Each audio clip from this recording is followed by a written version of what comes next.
वॾे वज़ीर मुराद अली शाह सिजावल उमरकोट ऐं मीरपुर ख़ास जो दौरो करे बरसात मुतासिर इलाइक़नि में रिलीफ कमनि जो जाइज़ो वरितो आहे। वॾे वज़ीर इंतिज़ामिया खे बरसाती पाणी नेकाल करण ऐं मुतासिरनि जी मदद करण जूं हिदायतूं जारी कयूं।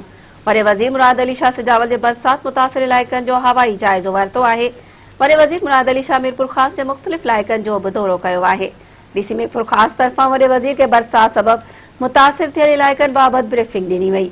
वॾे वज़ीर पंहिंजे मोबाइल ज़रिए मीरपुर ख़ास सामानो ऐं टंडोजान मोहम्मद जी सूरत हाल जी वीडियो बि भरी। वॾे वज़ीर उमरकोट में पाकिस्तान चौक ते क़ाइम कैंप जो दौरो कयो ऐं सहूलतुनि जो जाइज़ो वरितो। मुराद अली शाह बरसात मुतासिर इलाइक़नि में रिलीफ कम जो जाइज़ो वरितो। इंतिज़ामिया खे आवाम जी मदद करण जूं हिदायतूं जारी कयूं। मुराद अली शाह जो त असां पंहिंजी आवाम खे अकेलो न छॾींदासीं। सामारो टंडोजान मोहम्मद ऐं उमरकोट में कैंपूं क़ाइम कयूं आहिनि। कैंप में खाधो दवाऊं वेटनरी ऐं ॿियूं सहूलतुनि जो बंदोबस्त कयो वियो आहे। वॾे वज़ीर चयो त असां कोशिश करे रहिया आहियूं त घरनि फसलनि ऐं जानी नुक़सान जो अज़ालो कयो वञे।